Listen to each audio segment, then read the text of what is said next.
Welcome to Confident English. This channel is more than just about learning grammar or improving pronunciation. It's a space where we grow courage, where we embrace every stumble, and where we find the strength to keep going. If you've ever been told you're not good enough, if you've ever doubted yourself, then you're in the right place. Because here we don't strive for perfection. We strive for progress, for confidence, and for the courage to speak up. And today, I want to share a story that's very close to my heart. The story of someone once called not good enough, now completely transformed. I still remember that classroom. The smell of chalk dust in the air, the wooden desk I sat behind, and the sinking feeling in my chest as I stood to answer a question in English. My voice shook. My grammar was messy. I couldn't find the right words.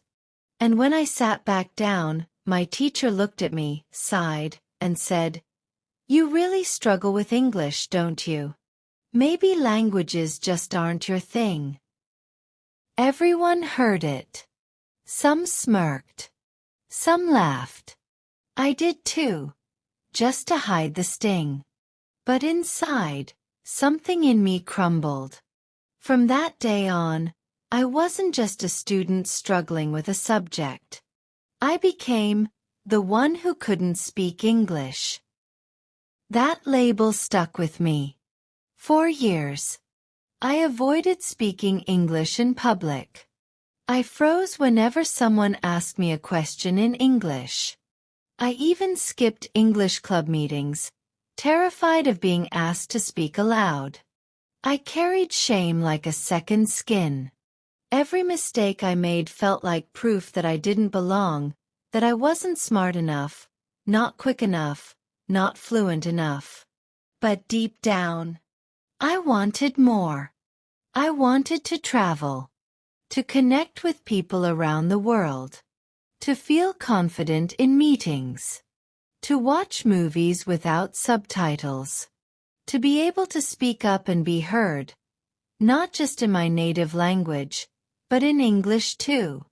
And one day, I found a video, just like this one. A woman on YouTube said, "You don't need to be perfect to be powerful. You just need to be brave." I paused the video. I wrote those words on a sticky note and placed it above my desk. I stared at them every morning. That message lit something inside me. Not perfection. Bravery. How I turned shame into power. I made a promise to myself. For the next 6 months, I would do everything I could to change. Not for anyone else. For me. Month 1. Getting comfortable with my own voice. I started talking to myself in English. Every morning, for just 10 minutes, I'd speak out loud about my dreams, my breakfast, my plans for the day. At first it was awkward. I didn't like how I sounded. I tripped over simple words. But I kept going. I reminded myself, no one's listening. I'm safe here. I'm learning. Month 2. The mirror method. I added a mirror. I looked myself in the eyes as I spoke. This helped me work on my facial expressions, my clarity, and most of all, my confidence. I'd say affirmations like, "I am improving every day," and "I deserve to speak up." I realized English wasn't just about words. It was about identity. Month 3. Shadowing. I discovered shadowing. Listening to native speakers and repeating exactly what they said, as they said it. TED Talks, interviews, daily vlogs. I paused every few seconds, mimicked their tone, their flow, their rhythm. I did this daily.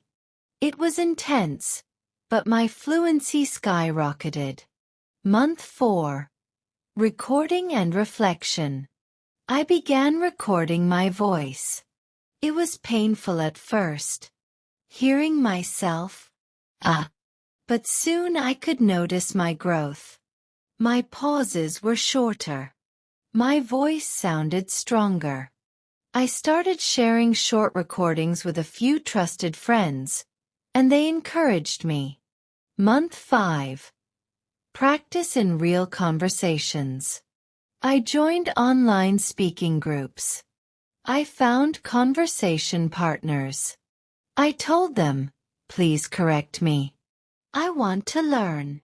And every time I made a mistake, I smiled instead of panicking. Because mistakes meant I was trying. I started to enjoy speaking English for the first time in my life. Month 6. Confidence, not perfection. This month was all about mindset. I stopped worrying about speaking perfectly. I focused on expressing myself. I realized people didn't care if I missed an article or used the wrong tense. They cared about what I had to say. And that gave me power. The moment it all changed, there was a virtual meeting at work. An international team.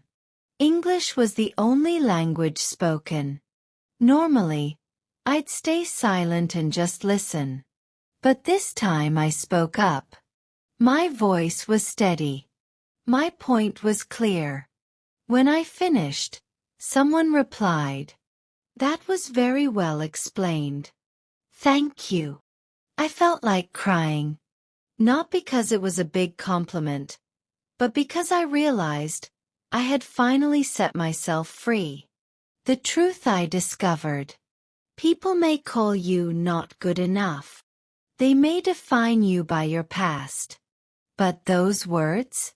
They only have power if you believe them. I chose to rewrite my story. I chose to believe that I could learn, and I did. And now, I want to say this to you. You are not broken. You are not too old, too late, or too slow. You are not your worst mistake. You are not behind. You're just on your own timeline. You are growing. You are learning. You are already on your way. Thank you for being part of Confident English. If my story resonates with you, I hope you stay with us. Here we don't judge. We encourage. We support. And we rise. Together. Tell me in the comments. What label are you letting go of today? And remember, subscribe, like, and share if this helped you. Let's build a world where more people believe in themselves, one brave word at a time.